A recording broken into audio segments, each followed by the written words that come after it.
Video का एक बड़ा उद्देश्य है कि ऑब्जेक्टिव जो 50% बोर्ड ने पूछना शुरू किया और हम चाहते हैं कि एक भी क्वेश्चन आपका मिस नहीं हो, और इसीलिए सबसे पहले अलग अलग ईयर के क्वेश्चन के साथ हम लोग आ रहे हैं और फिर अलग अलग चैप्टर पे भी हम लोग बात करेंगे। जैसे आज हम लोग ज्योग्राफी का पहला चैप्टर पे हम लोग बात कर रहे हैं, संसाधन एवं उपयोग। और इतना विश्वास दिलाना चाहते हैं कि अगर आप इन वीडियो को अगर सही ढंग से देखेंगे तो गारंटी है कि एक भी क्वेश्चन ऑब्जेक्टिव का मिस नहीं होगा। तो चलिए हम लोग स्टार्ट करते हैं। संसाधन एवं उपयोग का जो संभावित प्रश्न हो सकता है बोर्ड का, उस पे पहला क्वेश्चन है, संसाधन होते नहीं संसाधन बनते हैं, ये किसका कथन है? संसाधन के बारे में अलग अलग विद्वानों का अलग अलग कथन है, लेकिन संसाधन होते नहीं संसाधन बनते हैं, इनमें से जो कथन है वो राइट आंसर है जिम्मरमैन का। और उन्होंने कहा कि संसाधन ऑटोमेटिक बन नहीं जाता बल्कि उसको बनाया जाता है। तो राइट आंसर है हमारा जिम्मरमैन। दूसरा क्वेश्चन है, किसको किसी भी देश का आर्थिक सामाजिक मेरुदंड कहते हैं? अगर हम मेरुदंड हो गया रीढ़ की हड्डी। जैसे मानव शरीर में अगर रीढ़ की हड्डी नहीं रहे तो हम खड़ा नहीं रह सकते, कुछ भी काम करने में असमर्थ होते हैं। और उसी तरह से देश की आर्थिक सामाजिक मेरुदंड कहा गया है इनमें से। तो राइट आंसर है वो हमारा संसाधन है, 2 का 1। तीसरा क्वेश्चन है, वो कौन सा देश है जो प्राकृतिक संसाधन में अत्यंत विपन्न है लेकिन फिर भी विकसित देश है? यानी कि प्राकृतिक संसाधन नहीं के बराबर है लेकिन फिर भी वो देश विकसित देशों के श्रेणी में है। और हम लोग जान रहे हैं कि इन तमाम संसाधनों में एक संसाधन बहुत महत्वपूर्ण है और वो है मानव संसाधन। तो इन ऑप्शंस में अगर हम देखें कि एक देश प्राकृतिक संसाधन नहीं के बराबर है लेकिन अपने मानव संसाधन को तकनीकी दृष्टि से इतना विकसित किया है कि वो विकसित देशों की श्रेणी में आकर खड़ा हो गया है। और अगर हम ऑप्शन देखें तो समझ में आ जाता है कि राइट आंसर हमारा होगा वो जापान। चौथा क्वेश्चन है कि किसी भी देश का तटीय क्षेत्र से कितनी दूरी तक का क्षेत्र राष्ट्रीय संसाधन कहलाता है? बहुत सारा देश जो समुद्र के आसपास स्थित है, और हम जान रहे हैं कि अंतर्राष्ट्रीय व्यापार को बढ़ावा देने के लिए जो समुद्री मार्ग बहुत महत्वपूर्ण भूमिका निभाता है। तो किसी भी देश के तट रेखा से मतलब एक निश्चित दूरी तक का जो भी संसाधन उस क्षेत्र में है तो वो उस राष्ट्र का संसाधन कहलाता है। और राइट आंसर है यहाँ पे हमारा 200 किलोमीटर, यानी कि समुद्र तट से 200 किलोमीटर तक की दूरी के अंदर जो भी संसाधन होगा वो उस राष्ट्र का संसाधन कहलाएगा।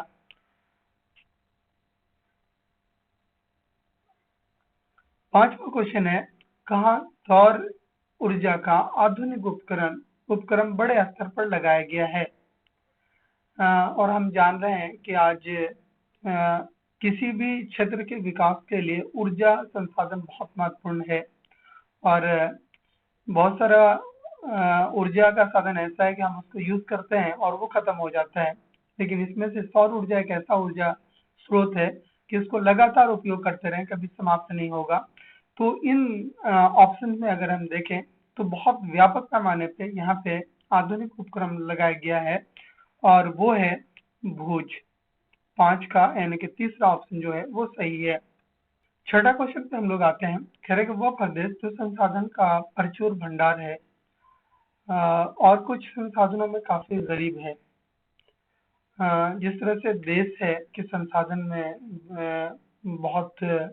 बहुत ज्यादा संसाधन है और उस संसाधन का यूज करके काफी विकसित प्रदेश में गिनती में आता है।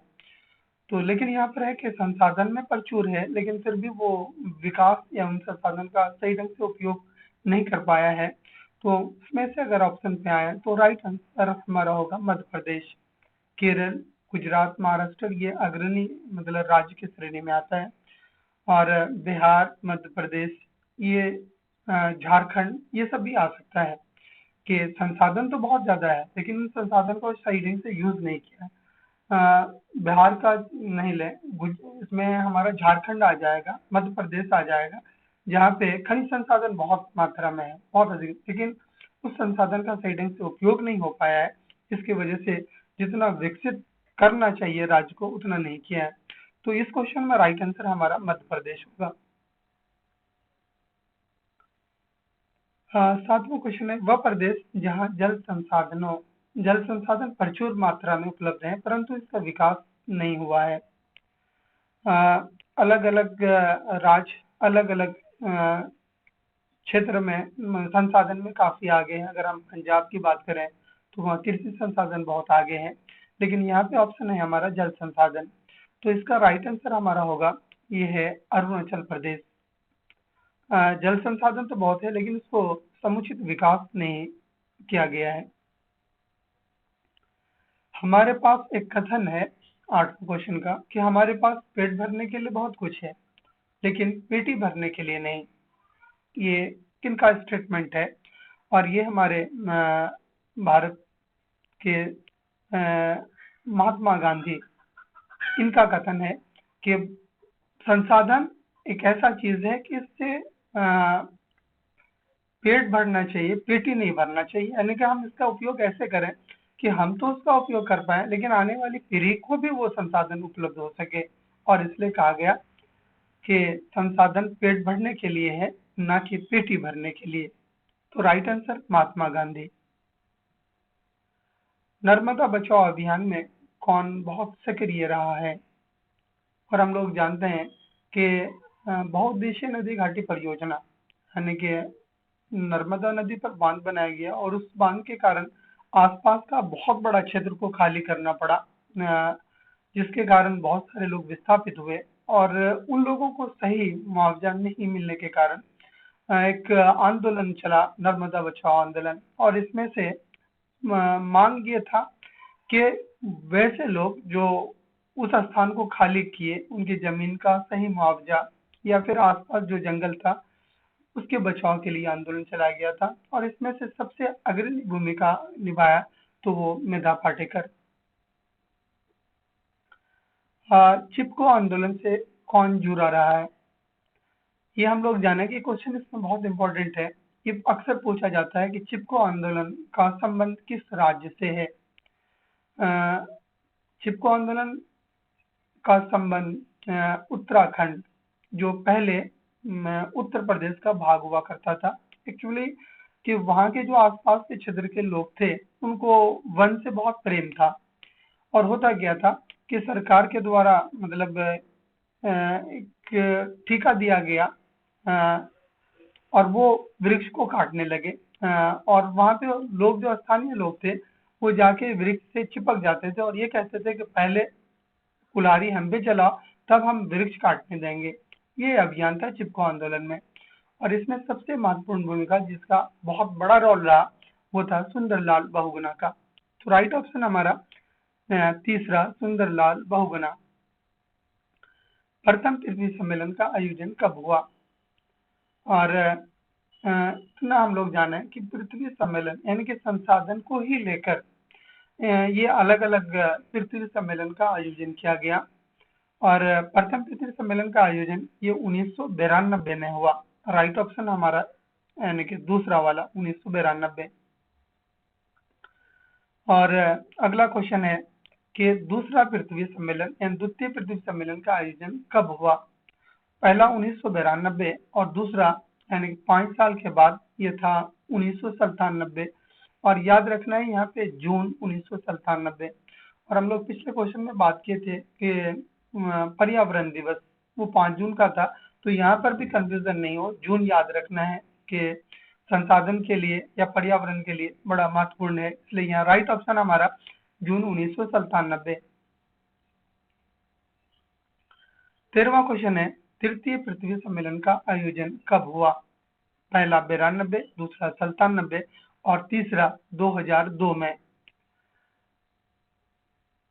हाँ, एक चीज यहाँ पे कि एक चीज देखें, एक और सम्मेलन बहुत महत्वपूर्ण है, वो है क्योटो सम्मेलन। और वो एक्चुअली था ग्रीन हाउस गैस को जो स्रावित होता है उसको कंट्रोल में लाने के लिए ये जापान का एक शहर है क्योटो, वहां पे इसका आयोजन किया गया था और इसका ईस्वी द्वितीय पृथ्वी सम्मेलन से मेल खाता है, वो भी 1997 है। द्वितीय पृथ्वी सम्मेलन का आयोजन 1997 और क्योटो सम्मेलन का भी आयोजन 1997 में, ये ध्यान रखना है। अब आते हैं अगला क्वेश्चन कि प्रथम पृथ्वी सम्मेलन का आयोजन कहाँ हुआ। ये स्थान है न्यूयॉर्क, क्योटो, जोहान्सबर्ग और रियो दी जेनेरो। और यहाँ अगर पूछ ले कि ये किस देश में है तो हमको जानना पड़ेगा, ये ब्राजील में है। 14 का राइट ऑप्शन हमारा चौथा, रियो दी जेनेरो।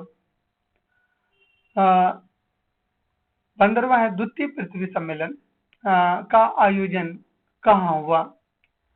ये थोड़ा द्वितीय मिस्टेक है, इसको ऐसे लिखा जाए, ये द्वितीय पृथ्वी सम्मेलन का आयोजन पहला हम लोग याद रख लिए, कहाँ है वो, रियो दी जेनेरो।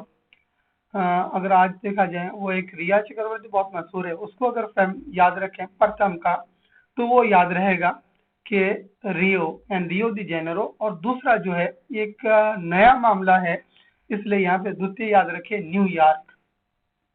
तो राइट ऑप्शन हमारा यहाँ पे 15 का पहला न्यूयॉर्क।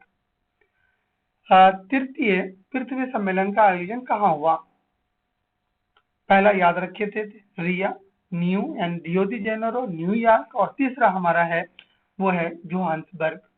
और हम लोग न्यूयॉर्क अगर पूछे कि किस देश में है तो सब लोग जान रहे हैं कि ये USA, United states of America. और तीसरा जो है जोहान्सबर्ग, ये है आपका दक्षिण अफ्रीका में।